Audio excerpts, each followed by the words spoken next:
ప్రభు నామమున మీ అందరికి వందనాలు. ఈరోజు దేవుని యొక్క వాక్యము వాగ్దానం, నీవు నీరు కట్టిన తోట వలెను ఎప్పుడునూ ఉబుకుచుండు నీటి ఓట వలె ఉండెదు. 58వ యెషయా గ్రంథము 11వ వచనం. ప్రియమైన దేవుని బిడ్డలారా, నేడు మనం ఎండిన నేల వలె ఉన్నామేమో, మన జీవితంలో అన్నీ కూడా ఎండిపోయిన స్థితిలో ఉన్నాయేమో అని అనుకుంటున్నారేమో. నాకు జీవితం లేదు, నా జీవితం ఎండిపోయిన స్థితిలో ఉన్నది కదా అని తలంచుకొనుచు బాధపడుచున్నారేమో. కానీ నేడు మన జీవితాలను దేవుడు నీరు కట్టిన తోట వలె చేయాలనుకుంటున్నాడు. మీ జీవితంలో ప్రతి ఆశీర్వాదమును, జీవమును, సంతోషము మీ మీదకు రాబోతున్నవి కనుకనే ఈ రోజు నుంచి మన జీవితం వర్ధిల్లబోతున్నది. ఎండిన స్థితి నుండి నీరు కట్టిన తోటలుగా దేవుడు మనల్ని మారుస్తాడు. అనగా నిర్మానుష్యంగా ఉన్నటువంటి స్థితిని గొప్ప ఆశీర్వాదకరంగా దేవుడు మార్చిపోతున్నాడు. అలాగ జరుగుతుందని మనం నమ్మిన ఎడల దేవుడు మన పట్ల కార్యాలు చేస్తాడు. అదేవిధంగా పూర్వస్థితిలో ఉన్నటువంటి మన పరిస్థితులని మార్చి దేవుడు సమృద్ధిని జీవ ద్వారా మమ్మల్ని జీవింపజేస్తాడు.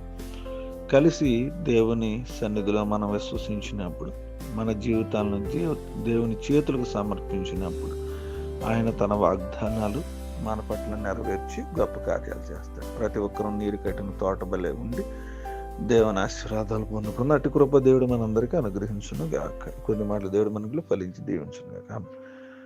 ప్రార్థన చేసుకుందాం, తలలు వంచుకుందాం, కళ్ళు మూసుకుందాం. ప్రేమ కలిగిన మా పరలోకమందున్న మా తండ్రి, నేడు ఈ వాగ్దానాల ద్వారా మాతో మాట్లాడినందుకే మీకు స్తోత్రం.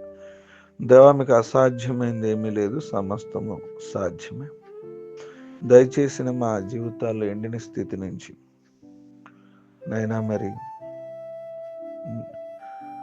అభివృద్ధి పరచమని, మా సమస్యలన్నిటినీ తీసివేయమని, మీ జీవముతో మమ్మల్ని నింపి మా జీవితాలను నీరు కట్టినటువంటి తోట వల్ల ఎప్పుడు కూడా ఉబ్బుకుచుండు నీటి ఓట వలె దయచేయం. దేవా, మా సమస్యలు మీ సన్నిధిలోకి మేము తెలియచేస్తున్నాం. ఎన్నో సమస్యల్లో ఉన్నాం. సాతాను ఎంతగానో అనేక కుటుంబాలను శోధిస్తుంది. ప్రతి కుటుంబంలో ఆందోళన, చింత, నేను ఇబ్బందికరమైన పరిస్థితులు. మీ పరిశుద్ధాత్మను వారికి దయచేయండి, వారిని బలపరచండి, జీవజలంతో ప్రవహింపచేయండి, సమాధానం అనుభవించడానికి సహాయం చేయండి.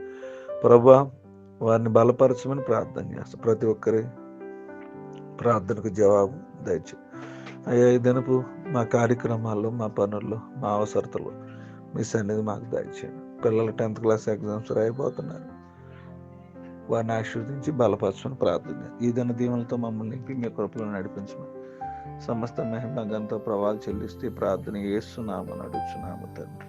ఆమేన్.